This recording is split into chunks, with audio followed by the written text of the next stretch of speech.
I was destined to be his enemy. Until our wolves chose otherwise. A story about a woman who was handed a knife on her 16th birthday and told exactly whose heart it was meant for. A woman trained in 17 different ways to kill an alpha she had never met, raised on a prophecy older than memory, and sent into enemy territory with a single mission, and the Nightshade line before it ends yours. A woman who walked into Kael Thorne's pack expecting a monster. And found, instead, the one person in the world whose wolf recognized hers. Even when it shouldn't. Even when it couldn't. Even when everything, history, blood, fate itself, said no. Hello, beautiful souls, and welcome back. I am so deeply glad you are here. Before we begin, I need to know, where in the world are you watching from right now? Drop your city, your country, the place you're sitting in this very moment in the comments below, because this community stretches across the entire globe and every single one of you matters. And tell me, how are you doing today? Whatever weight you're carrying, whatever this week has handed you, I hope this story gives you a few hours where you can set it down. You deserve that. You deserve the escape. If you haven't subscribed yet, please do it right now. It is completely free, it takes 2 seconds, and it is the best way to make sure the next story finds you without you having to go searching. Hit that notification bell too. We are building something extraordinary here, and I want you to be part of every single chapter. Okay? Are you ready? Because today's story is about destiny. And what happens when two people decide that destiny got it wrong. Isla Corvain was 16 years old when the elders told her she was going to kill a man. Not someday. Not eventually. Specifically. With intent. His name, his pack, the exact method, all of it was written in a book older than any wolf currently living, kept in the vault beneath the Silverpeak temple, and brought out only when the time came to prepare the next vessel. That vessel was her. The prophecy is clear, Elder Marin had said, her hands flat on the ancient text, her face lined with the weight of someone who had been carrying this knowledge for decades. The Nightshade line and the Silverpeak line cannot coexist. When both lines produce heirs in the same generation, one must fall. The prophecy names you, Isla Corvain, as the blade that ends it. Isla, 16 and still learning how to be a wolf, had looked at the text. At the archaic script that predated modern common tongue.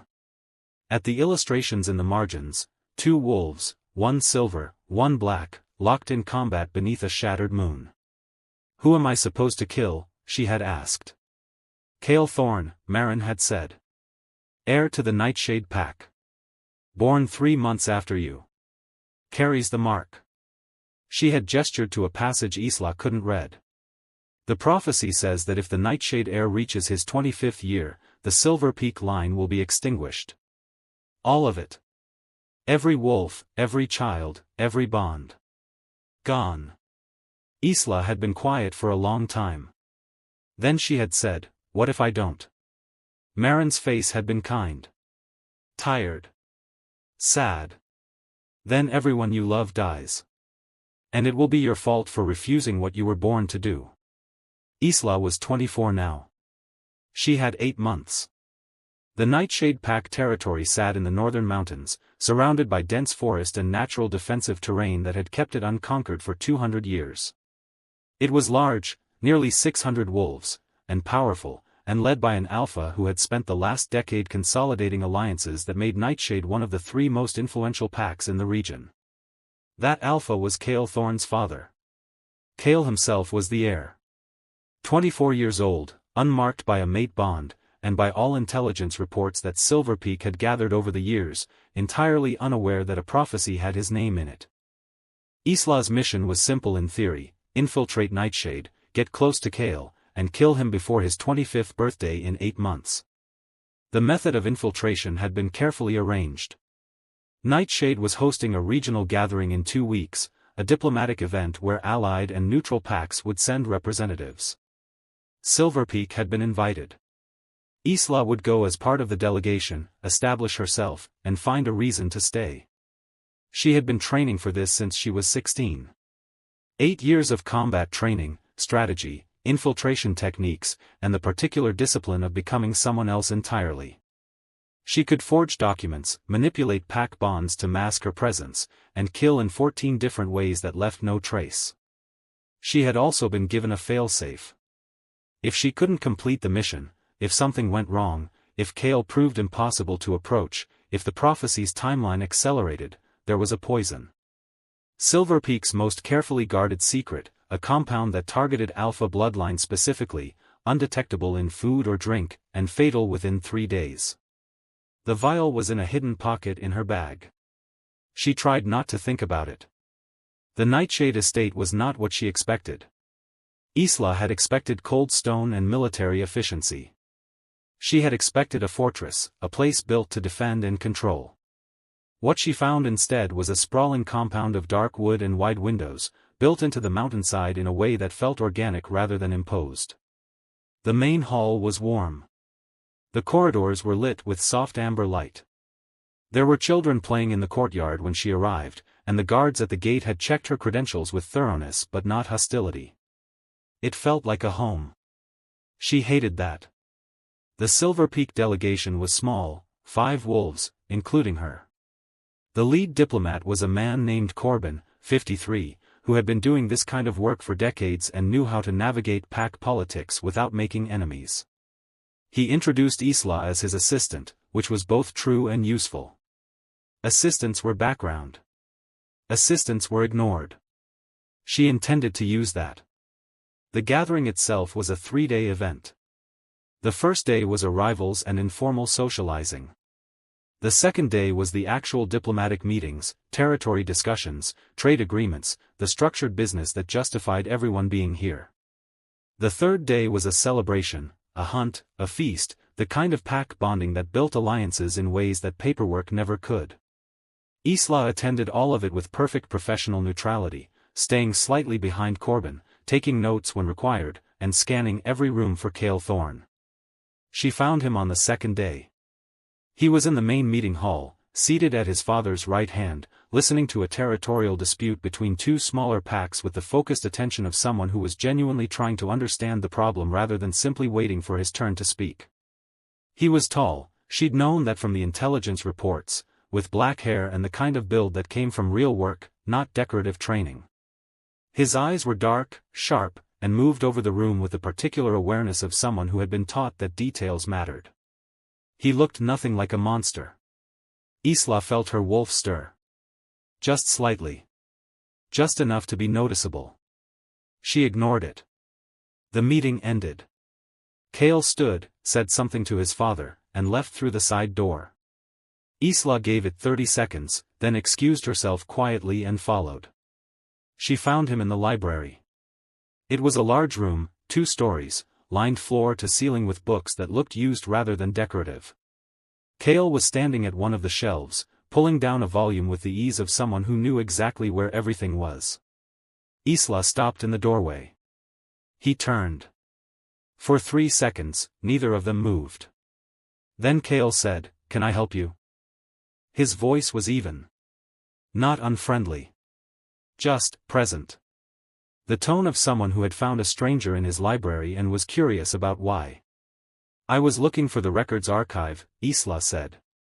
Which was true. Corbin had asked her to find something, and the archive was supposed to be near the library. "I think I took a wrong turn." "Easy to do," Kael said. "The estate wasn't designed with visitors in mind. The archive is 2 doors down, on the left. I can show you if..." "No need," Isla said quickly. "Thank you." She turned to leave. "Wait," he said. She stopped. Her hand went automatically to the knife at her hip, hidden, always hidden, but there, and then she forced herself to relax. He hadn't moved. He was just looking at her with an expression she couldn't immediately identify. "You're with the Silverpeak delegation," he said. "Yes." "Corbin's assistant." "Yes." He was quiet for a moment. Then, "What's your name?" She had prepared for this. She had a false name, a false background, an entire identity that would hold up under scrutiny. But standing in the library with Kael Thorne looking at her with those dark, focused eyes, the false name felt wrong in her mouth. Isla, she said. Her real name. Which was stupid. Which was dangerous. Which came out anyway. Isla, he repeated. Testing it. Not suspicious. Just, considering. I'm Kael. I know, she said. Then, because that sounded too direct, you were in the meeting. You're the heir. Unfortunately, he said, with the ghost of something that might have been humor. Then, more seriously, do you need help finding anything else? The estate is large. I've lived here my whole life and I still get turned around sometimes. He was offering to help her. The man she was supposed to kill in 8 months was offering to help her find the records archive. I'm fine, Isla said. Thank you. She left before he could say anything else. In the hallway, she pressed her back against the wall and breathed carefully. Her wolf was doing something she didn't have a name for, a restlessness, a pull, a sense of recognition that should not have been there. She had work to do. She could not afford this. The third day of the gathering was the hunt. It was a Nightshade tradition, apparently. The visiting packs were invited to join a group hunt through the northern forest, followed by a feast in the main hall. It was optional, but most of the delegates participated. It was good diplomacy. It was also, Isla noted, an excellent opportunity to observe pack dynamics, see who deferred to whom, and map the hierarchy in real time. She joined. The hunt itself was, she had to admit it, beautifully organized. The Nightshade wolves moved through the forest with practiced coordination, communicating in the wordless way that only pack bonds allowed, and the visiting wolves were integrated smoothly rather than excluded. It felt less like a competition and more like a demonstration. This is how we move, this is how we work, you are welcome to be part of it. Isla stayed on the periphery. She was a strong wolf, Silverpeak had made sure of that, but she kept her performance measured. Competent but not exceptional. Useful but not memorable. She lost track of Kael early in the hunt. He'd gone with the forward group, moving fast through the dense undergrowth, and she'd deliberately taken a different path. She didn't need to be near him. She needed to observe, to learn, to build the map in her head of how this pack functioned. She was tracking a deer trail when she heard the sound. Not the hunt. Something else. A low, pained sound, a wolf in distress, trying to stay quiet and failing. Isla stopped. She should have kept moving. This wasn't her business. She was here for one reason and one reason only, and that reason did not include investigating injured wolves in the Nightshade forest. She went to investigate anyway. She found him in a small clearing, his wolf form collapsed on its side, blood dark against black fur. Kael. His back leg was caught in something, a trap, old and rusted, the kind that hadn't been used in decades but was still functional enough to do damage. He'd clearly been trying to free himself and had made it worse. Isla shifted back to human form. Don't move, she said. Kael's wolf head turned toward her. His eyes were pain-glazed but aware. He made a sound that was half growl, half warning. I'm going to help you, she said. Stay still. She approached carefully. The trap was a leg-hold design, spring-loaded, old enough that the mechanism was probably corroded. She could open it if she was precise. If she wasn't, she'd make the injury significantly worse. She knelt beside him. His wolf was larger than she'd expected. Larger than most alphas she'd seen. Black as midnight, with the particular build of a wolf that was built for endurance rather than speed. She could feel the heat radiating off him, pain fever, the body trying to manage trauma. This is going to hurt, she said quietly. I'm sorry. She found the release mechanism. It was stiff. She had to brace her weight against it, her hands slipping once on the rusted metal before she got the leverage right. The trap opened. Kael's wolf made a sound that went straight through her chest. She pulled the trap away and threw it into the undergrowth. His leg was bad. Not broken, she didn't think, but badly torn, the kind of injury that would need immediate attention and several days of healing even with wolf regeneration.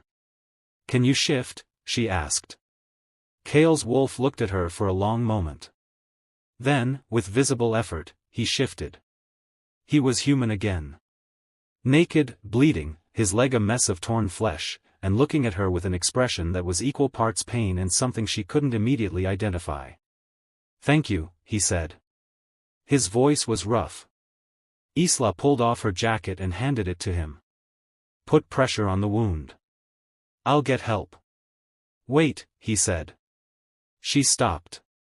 "Why did you help me?" he asked. It was a fair question. She was a visiting delegate from a pack he barely knew. She had no obligation. She could have left him there, reported the injury when she returned, and let the Nightshade wolves handle their own. "Because you were hurt," she said. It was the truth. It was also not the whole truth. But it was all she could give him. "I'll get help," she said again, and ran. The aftermath of the hunt was complicated. Kael's father, Alpha Marcus Thorne, had thanked her personally. The pack healer had confirmed that Isla's quick action had prevented the injury from becoming significantly worse. Kael himself had been confined to bed rest for 3 days, which meant Isla didn't see him again before the Silverpeak delegation was scheduled to leave. Which should have been fine. Which should have been a relief. Isla lay in her guest quarters on the final night of the gathering and stared at the ceiling and tried to understand what was happening in her chest. Her wolf was restless. More than restless. It was pulling. Toward something. Toward someone. The sensation had been present since the library, faint but persistent, and had intensified significantly since the hunt. Since she had knelt beside Kael in the clearing and felt the heat of his wolf's pain and helped him anyway. This was a problem. This was a significant, mission-compromising problem. She couldn't be feeling this. She couldn't afford to feel this. She had 8 months to complete a task that required absolute clarity, and whatever this was, this pull, this recognition, this wrongness in her chest every time she thought about leaving, it was the opposite of clarity. There was a knock at her door. Isla sat up. It was late, past midnight. The rest of the delegation was asleep. She opened the door.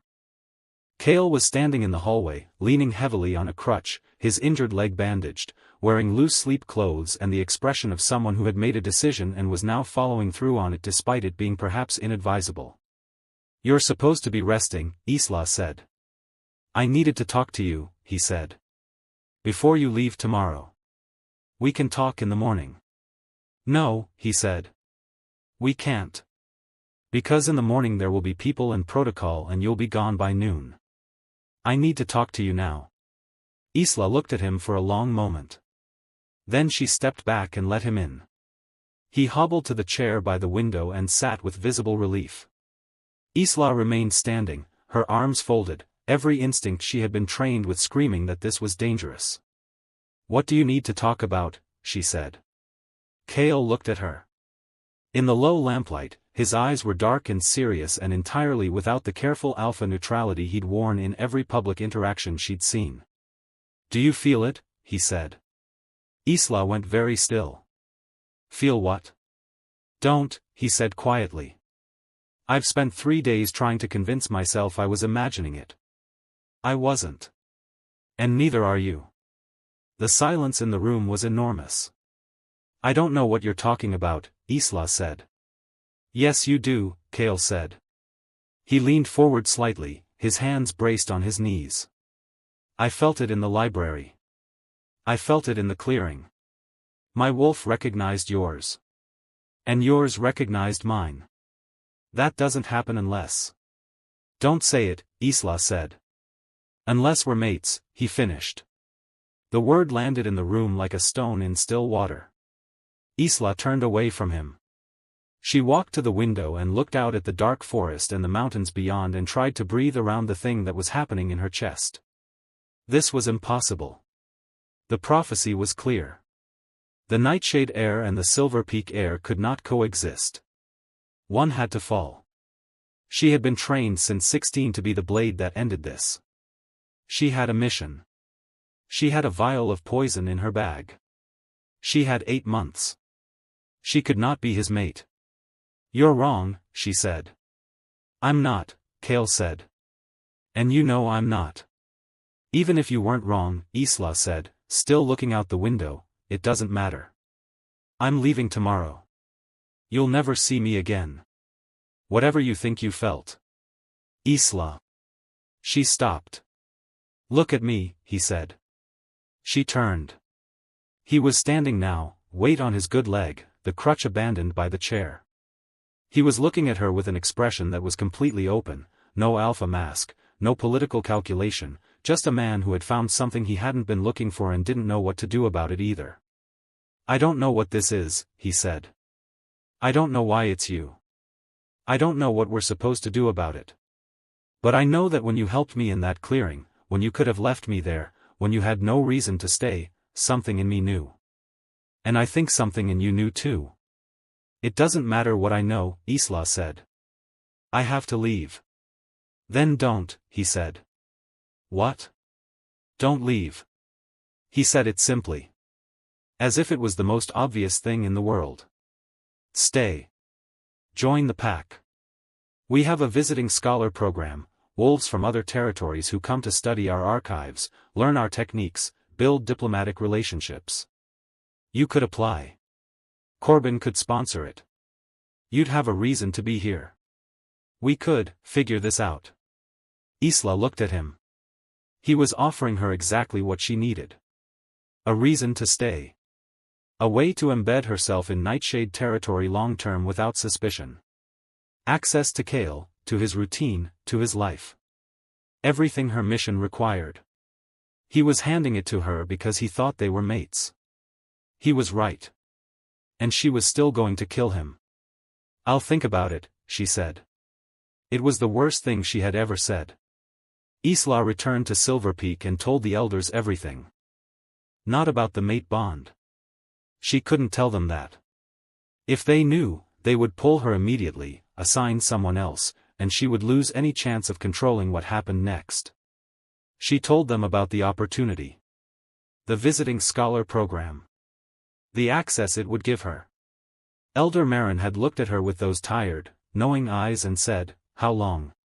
6 months, Isla said. Maybe 8. It depends on how long it takes to get close enough. You have 8 months total, Marin reminded her. If you're not back by his 25th birthday, the prophecy activates. Do you understand what that means? Everyone I love dies, Isla said. I understand. Then go, Marin said. And finish it. Isla went. The Nightshade archives were extensive, well-organized, and contained more information about the history of the Northern Territories than Isla had known existed. She had been granted a 6-month visiting scholar position, sponsored by Corbin and approved by Alpha Marcus himself. Her official project was a comparative study of territorial boundary evolution, dry, academic, exactly the kind of thing that justified her presence without raising questions. Her actual project was learning everything about Kael Thorne that would help her kill him. She had been at Nightshade for 2 months now. The first week had been the hardest. Not physically, the work was straightforward, the accommodations were comfortable, the pack treated visiting scholars with professional courtesy. The hard part was the constant, grinding awareness that she was living a lie inside a community that had no idea what she was. She ate breakfast in the communal dining hall with wolves who smiled at her. She attended evening gatherings where pack members shared stories and sang old songs and made her feel, despite herself, welcome. She walked the same corridors as children who waved at her, who asked her questions about Silverpeak with the open curiosity of young wolves who had been taught that visitors were interesting rather than threatening. And every night she returned to her quarters and looked at the vial of poison and reminded herself why she was here. The worst part, the part she hadn't anticipated, was how normal it all felt. Nightshade wasn't the fortress she'd expected. It wasn't cold stone and military discipline and wolves who moved like weapons. It was a community. A real one, with birthday celebrations and disputes over garden space and elderly wolves who sat in the sun and told stories to anyone who would listen. It was the kind of pack that Silverpeak had always claimed to be but had never quite achieved, because Silverpeak was always preparing for the next threat, the next prophecy, the next crisis that required vigilance over peace. Nightshade felt like people had been allowed to exhale. And Kael was at the center of it. She saw him everywhere. Not because he was following her, he'd kept his promise to give her space after their conversation in her quarters, but because he was simply present. He showed up to the children's training sessions and helped the younger wolves with their forms. He mediated a boundary dispute between two families with patience that surprised her. He remembered names, asked follow-up questions about conversations from weeks ago, and moved through the pack with the quiet competence of someone who understood that leadership was service rather than authority. She had been trained to kill a monster. She was watching a man build a home. It was making her mission significantly more complicated. She had been at Nightshade for 2 months now. She had learned that Kael woke at 5 every morning and ran the northern border patrol route before the rest of the pack was awake. She had learned that he handled most of the pack's external diplomatic correspondence personally, that he was teaching himself 3 different languages to facilitate trade negotiations, and that he had a habit of taking the night watch shifts that no one else wanted because he didn't sleep well anyway. She had learned that he visited the pack's orphan children every week, that he remembered everyone's names, and that the kitchen staff loved him because he was the only member of the Alpha family who said thank you. She had learned that he was kind. She had also learned that she was not going to be able to do this. The realization came on a cold morning in her 3rd month, when she'd woken before dawn and gone to the training grounds to practice alone, and had found Kael already there. He hadn't seen her at first.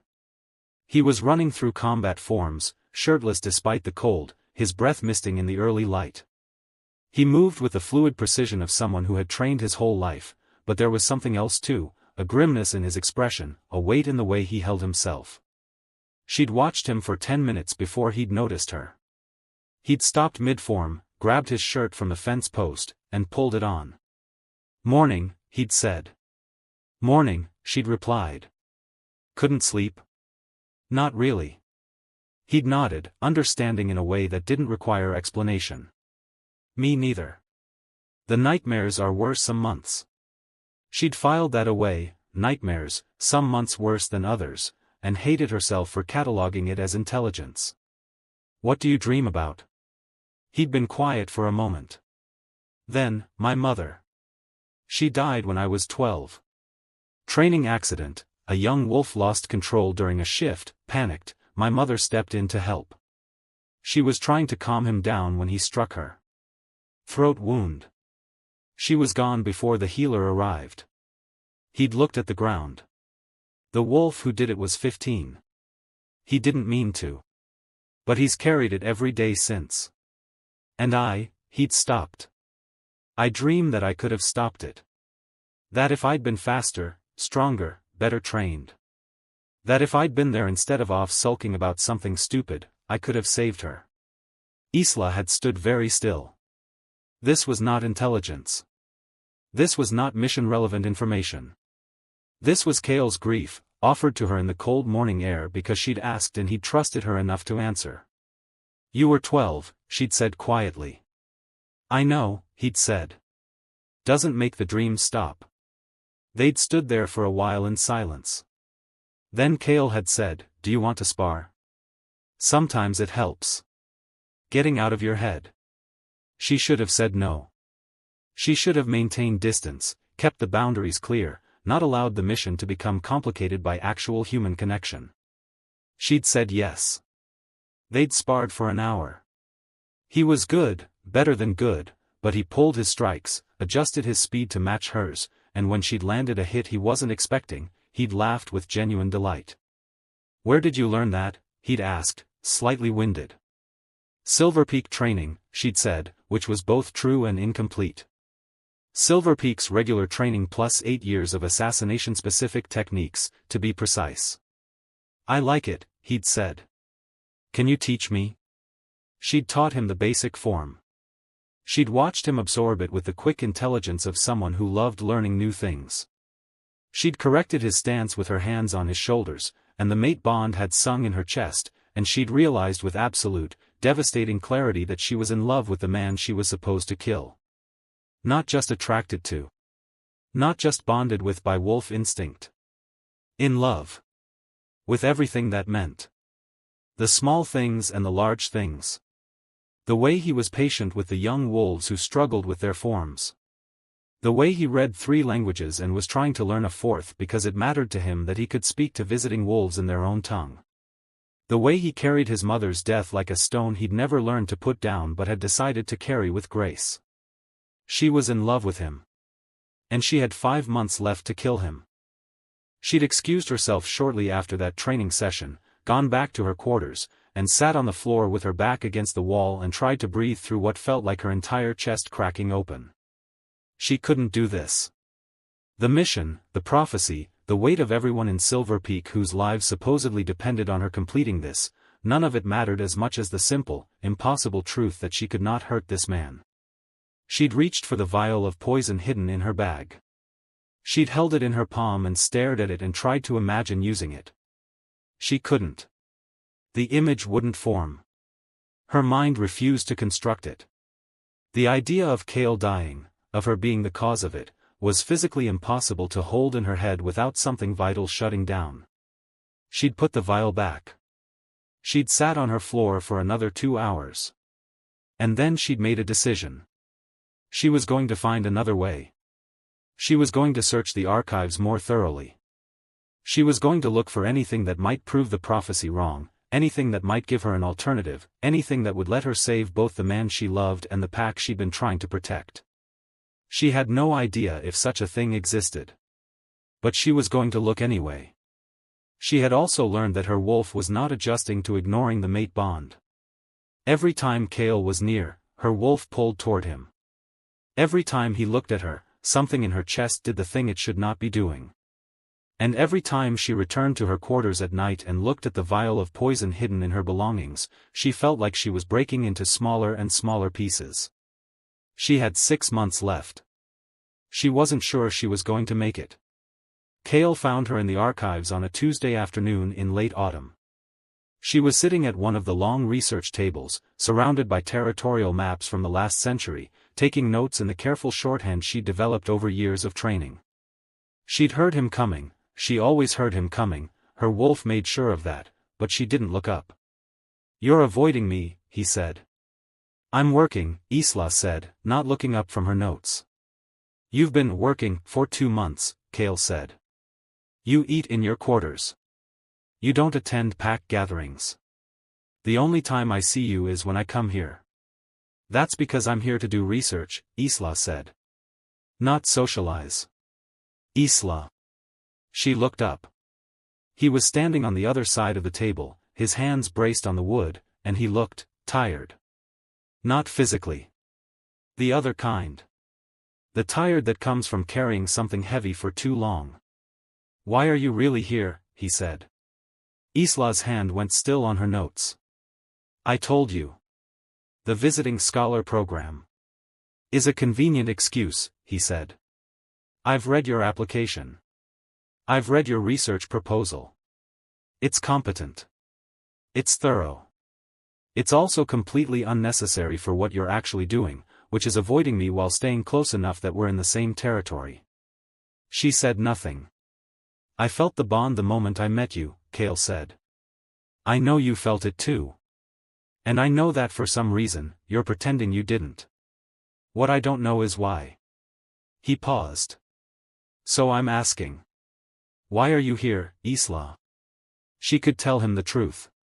She could tell him about the prophecy, the training, the vial of poison, the 8 years of preparation that had led to this moment. She could tell him that she was here to kill him and that every day she didn't do it was another day closer to everyone she loved dying. She could tell him, and he would understand why she'd been distant. He might even forgive her for it. She looked at him across the table and said nothing. "Fine," Kael said quietly. "Keep your secrets. But I want you to know something." "What?" "I'm not going to stop trying," he said. "Whatever this is, whatever you're running from, whatever you think is standing between us, I'm not giving up. Because my wolf chose you. And I trust my wolf more than I trust most things in this world." He left. Isla sat alone in the archives and felt something crack. The breaking point came on a winter night 3 months into her stay.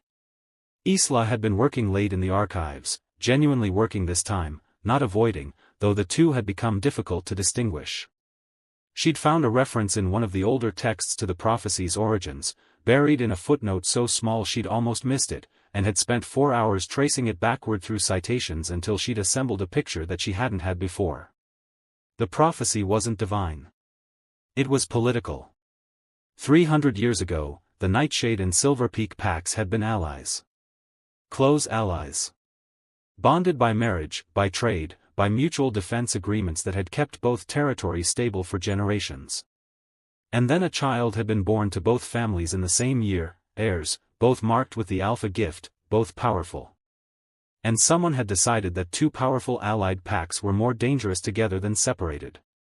The evidence was there, once she knew to look for it. A series of letters between an unnamed advisor and a merchant lord from a territory that no longer existed. Discussions of strategy. References to ensuring regional balance and preventing consolidation of northern power.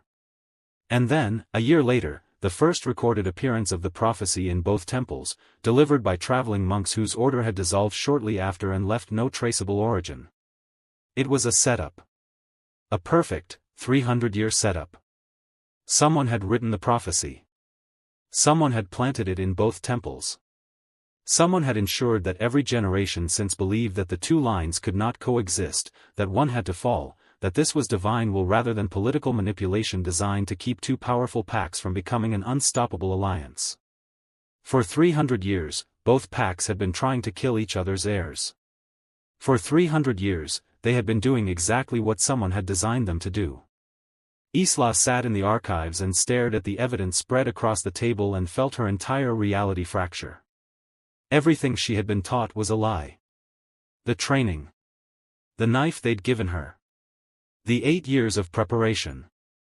The vial of poison currently hidden in her quarters. The belief that she was saving her pack, that this was necessary, that her mother had made the same impossible choice and that this was simply what Silverpeak heirs did.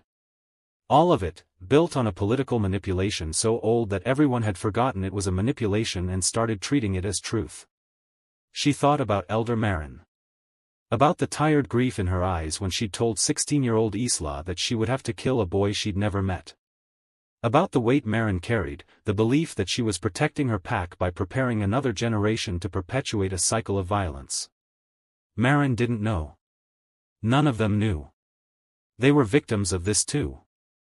Isla pressed her hands flat against the table and tried to breathe through the thing that was happening in her chest. It felt like drowning. Like the ground had opened up and she was falling and there was nothing to catch her because everything she'd used to orient herself, duty, prophecy, the clear moral framework of protecting her pack, was gone. She was going to be sick. She made it to the courtyard before the panic took her fully. She leaned against the stone wall and breathed in the cold winter air and tried to remember how to be a person who wasn't currently dismantling her entire understanding of reality. Isla? She turned. Kael was standing 10 feet away, wearing a heavy coat over his sleep clothes, his expression shifting from surprise to concern in the space of a heartbeat. "What are you doing out here?" he said. "It's freezing." "I needed air," she said. Her voice sounded wrong. Thin. He crossed to her in 3 strides. "You're shaking." "I'm fine." "You're not fine." He took off his coat and wrapped it around her shoulders. It was warm from his body heat and smelled like pine and winter and something that had no name but that her wolf recognized as safe. "Kael," she said. "Let me help," he said quietly. And something in her, the thing that had been holding everything together for 3 months, for 8 years, for her entire life, broke. "I can't," she said. "Can't what?" "Any of it." The words were coming out wrong, jagged. "I can't do this. I can't be here. I can't." Isla. His hands were on her shoulders now, steady and warm. "Breathe. Whatever this is, we can figure it out." "No, we can't." "Yes, we can. You don't understand." She was crying now. She hadn't cried since she was 16. "I was sent here to kill you." The silence was absolute. Kael's hands went still on her shoulders. His face did something complicated, shock, then comprehension, then something that looked like grief. The prophecy, he said. She nodded. You're the Silverpeak heir. She nodded again. And they sent you here to end the Nightshade line before I turn 25. Yes. He let go of her shoulders and stepped back. Not far. Just enough space to look at her properly. The air between them felt fragile, like glass that had cracked but hadn't yet shattered. How long have you known? He asked. His voice was carefully even. Since I was 16. And the mate bond? I felt it the day we met, she said. In the library. And I've been trying to ignore it ever since because I thought, she stopped. I thought the prophecy was real. I thought if I didn't kill you, everyone I loved would die. I thought I was saving my pack. I thought, her voice broke. I thought I was doing the right thing. Kael was quiet for a long moment. She could see him processing, see the pieces clicking into place. The scholarship. The research. The careful distance she'd maintained. The way she'd avoided him for months while staying close enough to complete her mission. The poison, he said suddenly. In the intelligence reports Nightshade keeps on visiting scholars. There was a note that Silverpeak operatives sometimes carry failsafes. Do you have it? The poison? Isla looked at him. She could lie. She could tell him she'd destroyed it, that she'd never intended to use it, that the moment the bond formed she'd abandoned the mission entirely. She told him the truth. Yes, she said. It's in my quarters. Hidden. I haven't touched it in months but I couldn't make myself destroy it. Because if I was wrong, if the prophecy was real, if everyone I loved was going to die because I chose you over my duty, she pressed her hand against her chest. I needed to know I still had the option. She waited for him to be angry. To feel betrayed. To realize that she had been living in his pack for 3 months with the means to kill him and hadn't told him. Instead, he crossed the distance between them and pulled her into his arms. She went rigid. Kael. You chose me, he said quietly, his voice rough against her hair. You had the poison. You had the mission. You had 8 years of training telling you what you were supposed to do. And you chose me anyway. I chose the research first, she said, because she needed him to understand the sequence. I chose doubt. I chose questioning what I'd been taught. And then, when I found the evidence, when I knew the prophecy was a lie, that's when I chose you. I don't care what order it happened in, Kael said. You chose me. That's what matters. Isla pulled back enough to look at him. You should be angry. I am angry, he said. At the people who did this to you. At the elders who handed you a knife when you were 16. At the system that made you believe you were a weapon instead of a person. At 300 years of lies that made this necessary. He cupped her face in his hands. But I'm not angry at you. You were a child. You were told this was your purpose. And you carried that for 8 years without breaking. That's not something to be angry about. That's something to grieve. The thing in her chest that had been holding together for so long finally cracked completely. She cried. She cried for the girl who had been given a knife at 16. For the 8 years of training to be something she wasn't.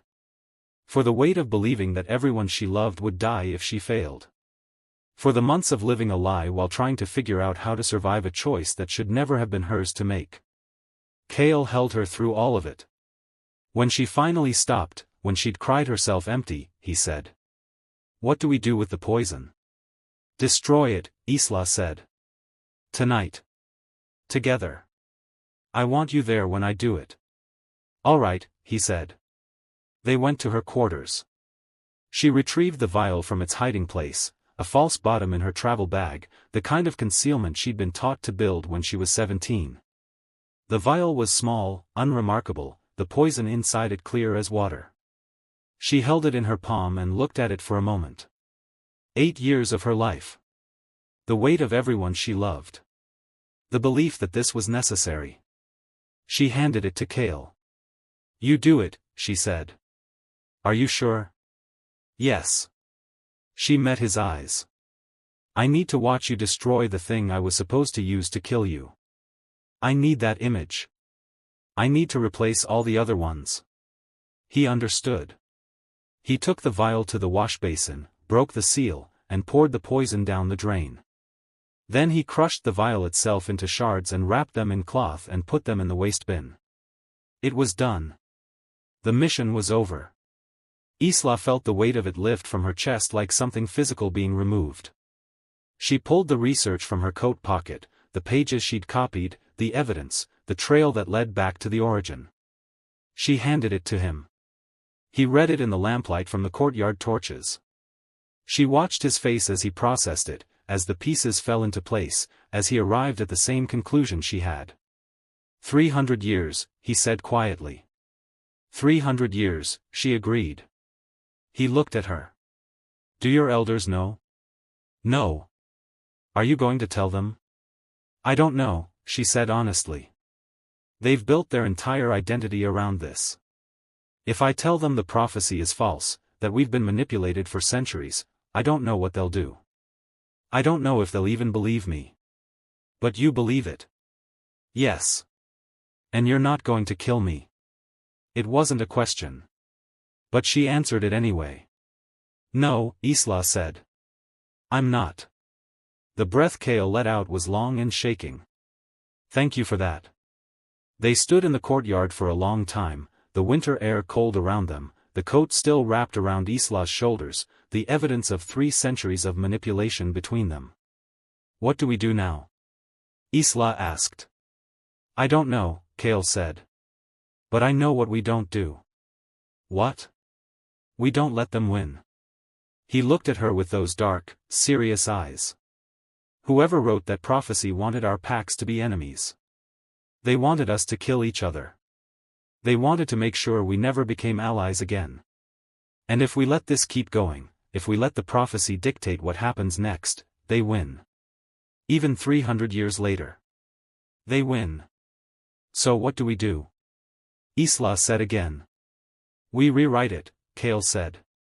We take the prophecy's ending and we change it. How?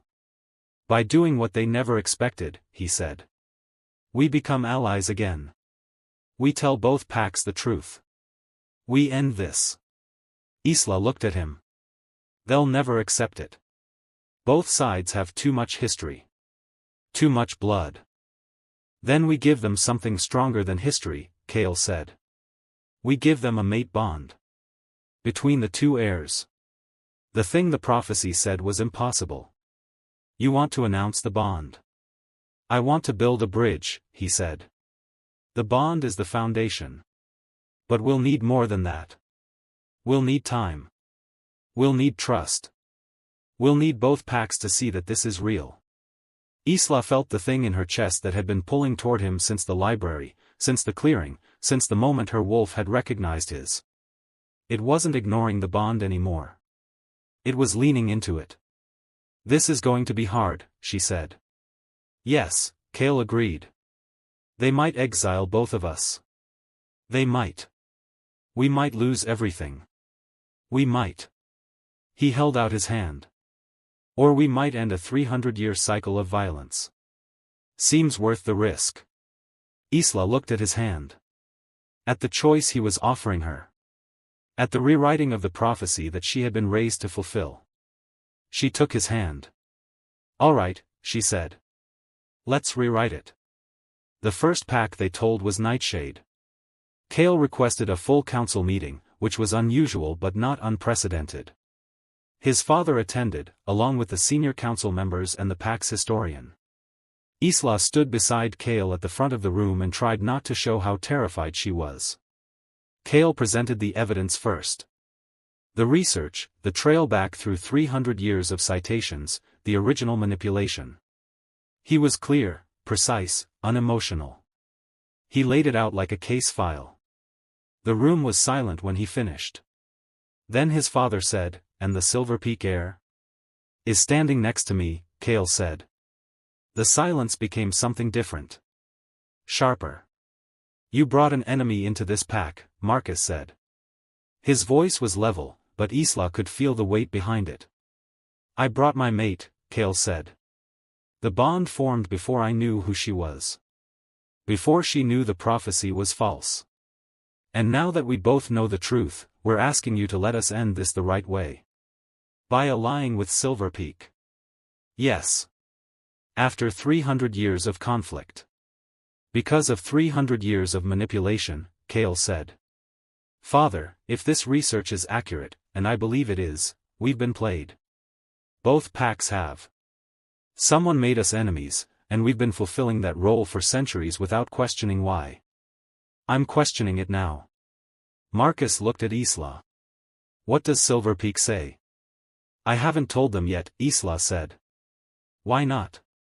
Because I don't know if they'll listen. She met his eyes. I was trained since 16 to kill your son.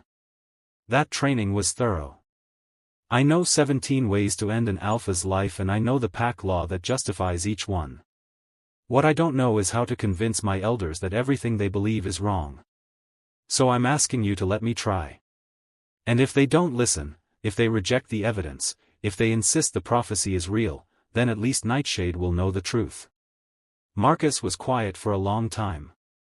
Then he said, show me the research. They spent 3 hours going through it. The historian verified the citations. The council examined the original source documents, or rather, the copies that Isla had made, since the originals were in Silverpeak's temple vault. The evidence held. At the end of it, Marcus looked at his son. You're sure about this, he said. About her? Yes, Kael said. And if Silverpeak rejects the alliance? If they try to complete the prophecy anyway? Then we protect ourselves, Kael said. But we don't attack first. We don't become the thing the prophecy wanted us to be. Marcus nodded slowly. All right. Go to Silverpeak. Present the evidence. If they accept it, if they agree to meet, we'll talk alliance terms. He paused. And if they don't accept it, you come back here. Immediately. Do you understand? Yes, Kael said. Marcus looked at Isla. You saved my son's life once. I haven't forgotten that. I'm trusting that the woman who did that is the same woman standing here now. She is, Isla said. Then go, Marcus said. And good luck. Silverpeak's response was not immediate acceptance. Isla presented the research to the council with Kael beside her. She laid out the evidence the same way he had, clear, precise, unemotional. She showed them the trail of citations, the original manipulation, the 300 years of being played. The council chamber was the same one where, 8 years ago, she'd been told her purpose was to kill. The same stone walls. The same high windows that let in cold northern light. The same seats occupied by wolves who believed they were protecting their pack by preparing the next generation to perpetuate violence. Elder Marin sat in the center seat, flanked by the 6 other council members. They'd heard her out in silence. Every page of evidence. Every citation. Every piece of the trail that led back to a political manipulation disguised as divine mandate. When Isla finished, the silence was profound. Then one of the younger council members, a woman named Tessa who had lost her brother to a Nightshade raid 20 years ago, spoke. Even if this is true, she said, her voice tight, it doesn't erase what we've lost. My brother died believing he was protecting Silverpeak. Are you telling me his death meant nothing? I'm telling you his death was unnecessary, Isla said. I'm telling you he died because someone 300 years ago decided our packs were more useful as enemies than allies. I'm telling you that honoring him means making sure no one else has to make that sacrifice. And if you're wrong? Tessa demanded. If this research is incomplete? If there's something you've missed? If we accept this alliance and the prophecy activates anyway? Then I'll be the first to die, Isla said. Because I'm the Silverpeak heir who refused to complete the mission. If the prophecy is real, the consequences fall on me. And on all of us, Marin said quietly. She was looking at Isla with those tired, knowing eyes. If the prophecy is real and you've failed to act, every wolf in this pack dies. That's what we've believed for 300 years. I know, Isla said. I've carried that weight every day since I was 16. And I'm asking you to look at the evidence and decide whether that weight is real or whether we've been carrying a lie. Elder Marin listened to all of it. Then she said, and the Nightshade heir? Is my mate, Isla said. The room erupted. Not with violence. With noise. With objections, with disbelief, with the particular chaos of people whose entire worldview has just been challenged and who are not ready to accept it. Isla waited. Eventually, Marin raised her hand and the room quieted. You were sent to kill him, Marin said. Yes. You chose not to. Yes. Because you believe this research proves the prophecy is false. I know it does, Isla said. And I need you to look at it. Really look at it. Not as elders who've been carrying this for decades.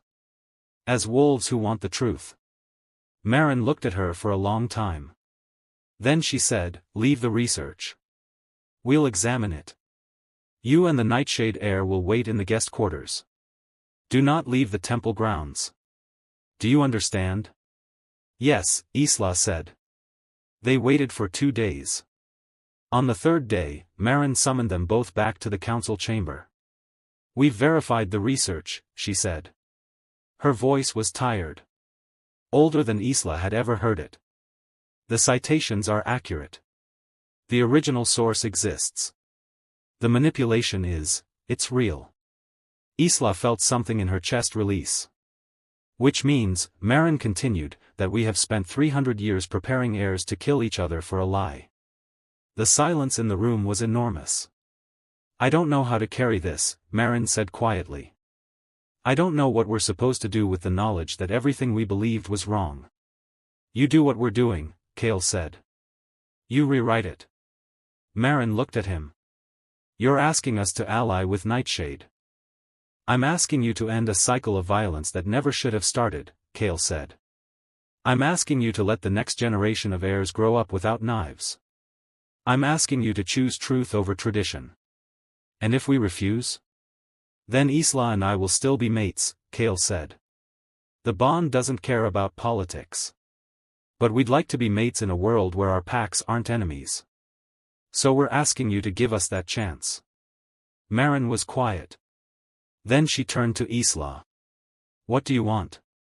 It was the first time in Isla's life that an elder had asked her that question. I want to stop being a weapon, Isla said. I want the children in both packs to grow up without prophecies hanging over them. I want to see if Silverpeak and Nightshade can remember how to be allies. And I want, she paused. I want to build something with my mate that isn't based on fear. Marin looked at her for a long time. We'll discuss it, she said. You'll have our answer in a week. The answer came in 6 days. Silverpeak agreed to a preliminary alliance discussion. No commitments. No treaties yet. Just a meeting. Between both packs' leadership, mediated by a neutral third party, to discuss what reconciliation might look like. It was more than Isla had expected. It was less than she'd hoped for. But it was a beginning. The meeting was held in neutral territory, a large clearing that sat exactly on the border between Silverpeak and Nightshade lands, marked by a river that both packs had used as a boundary for 200 years. Both alphas attended. Both councils. And Isla and Kael, standing together at the center of it all. Marcus spoke first. He presented the research, the evidence, the manipulation that had shaped 3 centuries of conflict. He was calm, factual, and made no accusations. Then Marin spoke. She acknowledged the research. She acknowledged the lie. And she said something that Isla had not expected. We owe you an apology. The Nightshade wolves went still. We sent our heir into your territory to kill your son, Marin said. We believed it was necessary. We believed it was divinely mandated. We were wrong. And while we cannot undo the fear and violence that this prophecy has caused over 300 years, we can acknowledge it. And we can choose to end it now. Marcus was quiet for a moment. Then he said, we accept your apology. And we offer our own. Nightshade has treated Silverpeak as an enemy for as long as either of us have been alive. We never questioned it. We should have. The two alphas looked at each other across the river. So where do we go from here? Marin asked. We start small, Marcus said. Trade agreements. Open borders for non-military movement. A joint council to mediate disputes. We rebuild trust the way it was broken, slowly, carefully, with proof rather than promises. And the heirs? Marcus looked at Kael. Kael looked at Isla. The heirs are mates, Marcus said. That bond is not negotiable. If Silverpeak can accept that, then we have a foundation to build on. Marin looked at Isla. Can you accept being bonded to the Nightshade heir? Isla looked at Kael. At the man she'd been sent to kill. At the mate her wolf had chosen the moment she'd met him. At the person who had stood beside her while she dismantled 300 years of lies and had never once asked her to choose between him and her pack. Yes, she said. Then we accept it too, Marin said. The river between them flowed quietly. And for the first time in 300 years, Silverpeak and Nightshade began to build a bridge. The mating ceremony was held 6 months later, on the anniversary of the day Isla had first walked into Nightshade territory. It was a joint ceremony, both packs present, in the same clearing where the alliance discussion had begun. The symbolism was deliberate. This was not just a mating. This was the sealing of a new era. Isla wore silver. Kael wore black. They stood together at the river's edge, with Marcus on one side and Marin on the other, and spoke the old words that bound mates together in the presence of their packs. When Kael kissed her, the bond settled into place completely. Not new. It had been there since the library, since the clearing, since the moment their wolves had recognized each other. But acknowledged now. Accepted. Allowed to be what it had always been trying to be. Isla felt the bond in her chest like warmth, like home, like the end of a very long journey she hadn't known she was on. The packs roared together. Silverpeak and Nightshade, one sound, for the first time in 3 centuries. The work began the next day. Because the ceremony was the easy part. The vows were simple. The bond was real. But the alliance, the actual, functional, day-to-day reality of 2 packs learning to trust each other after 300 years of engineered enmity, that was going to take everything they had. Isla and Kael divided their time between both territories. 1 week in Silverpeak, 1 week in Nightshade, never more than a few days apart because the mate bond, now fully acknowledged, made distance uncomfortable. They sat in on council meetings. They mediated disputes. They answered the same questions from different wolves in different territories. How do we know this is real? How do we know we're safe? How do we know this won't be used against us? They answered with patience. With transparency. With the evidence, presented again and again until even the most skeptical wolves had to acknowledge that the prophecy had been a lie. Some wolves accepted it quickly. The younger ones, mostly, who had grown up with the prophecy as background rather than immediate threat.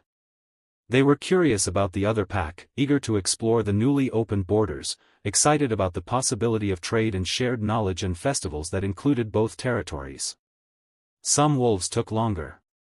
The older ones, who had lost people to the prophecy's violence, who had scars from encounters that the fabricated enmity had justified. They listened to the evidence. They acknowledged the manipulation. And they said, quietly, that knowing it was a lie didn't erase what it had cost them.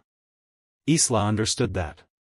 She sat with those wolves, both in Silverpeak and in Nightshade, and listened to their stories and didn't ask them to forgive faster than they were capable of.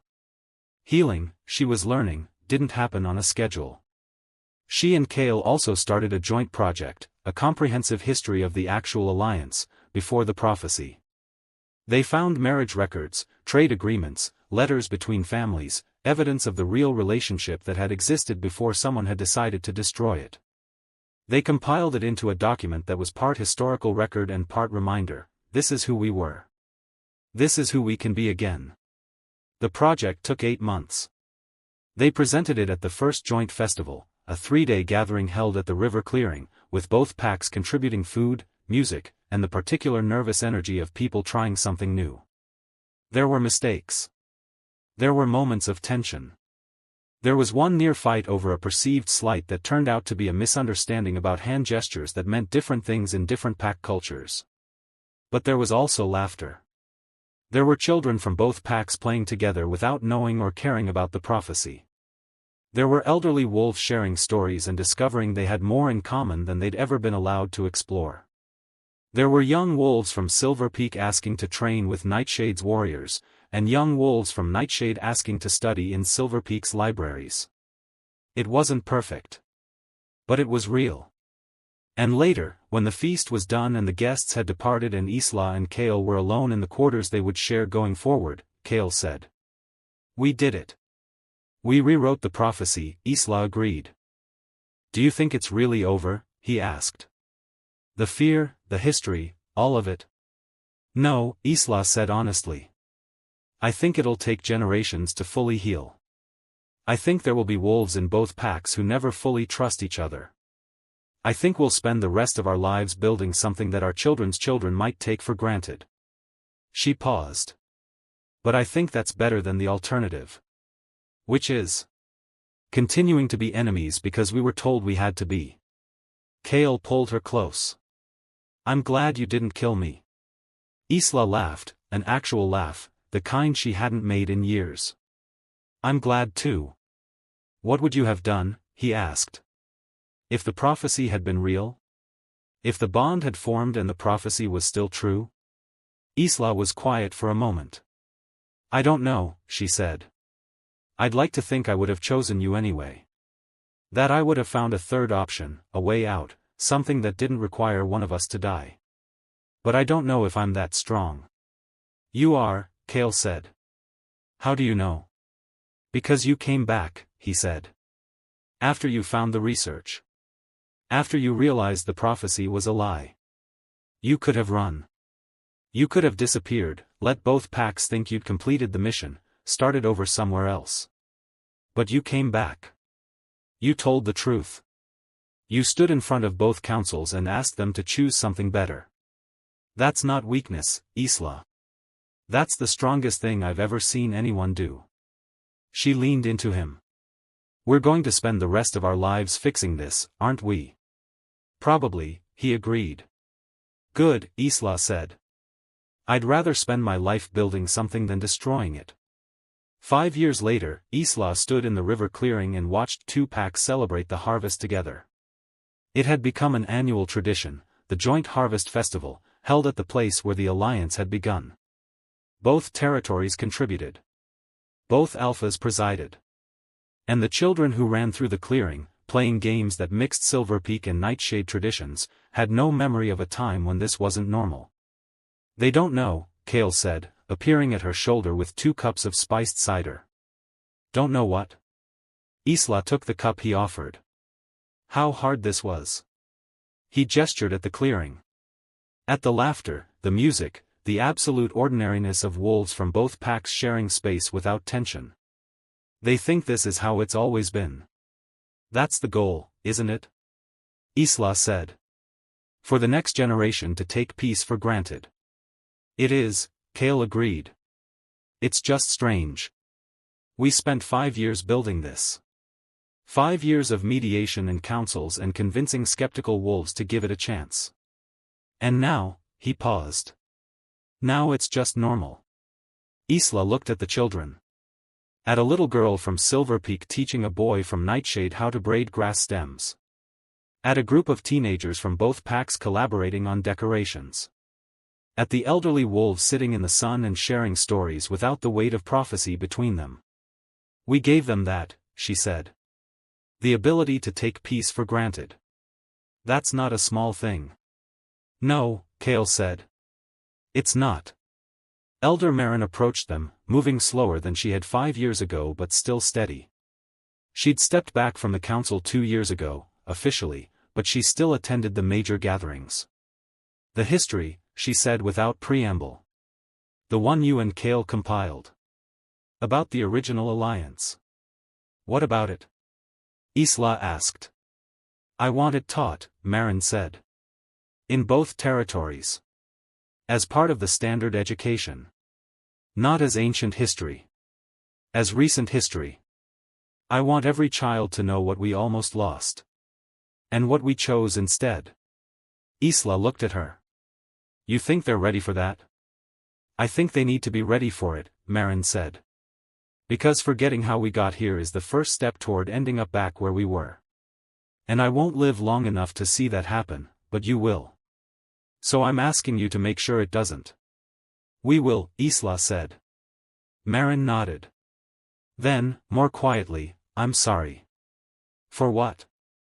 For giving you the knife, Marin said. You were 16. You were a child. And I gave you a weapon and told you it was your purpose. I believed I was protecting the pack. I believed I was doing what was necessary. I was wrong. It was not the first time Marin had apologized. She'd said it formally at the first Alliance Council, and she'd said it privately to Isla a year after the ceremony. But this was different. This was not an elder apologizing to a subordinate. This was a woman apologizing to another woman for the weight she'd placed on her. I forgave you, Isla said. A long time ago. I know, Marin said. I'm still sorry. She left. Kael put his arm around Isla's shoulders. You all right? Yes, Isla said. I think I am. They stood together and watched the festival continue. Watched the pack bonds, both of them, Silverpeak and Nightshade, humming with the particular warmth of communities that had chosen each other rather than been forced together. Watched the children who would grow up in a world where the prophecy was a cautionary tale rather than a mandate. Do you ever think about it? Kael asked. The other version. Where the prophecy was real. Sometimes, Isla admitted. I think about the Isla who would have had to make that choice. Kill you or let everyone she loved die. I think about what that would have done to her. Who she would have become. And I'm grateful that's not who I had to be, Isla said. I'm grateful the prophecy was a lie. I'm grateful someone 300 years ago was stupid enough to leave evidence. I'm grateful your archives were organized enough that I could find it. I'm grateful for every small thing that had to go right for us to be standing here. Me too, Kael said.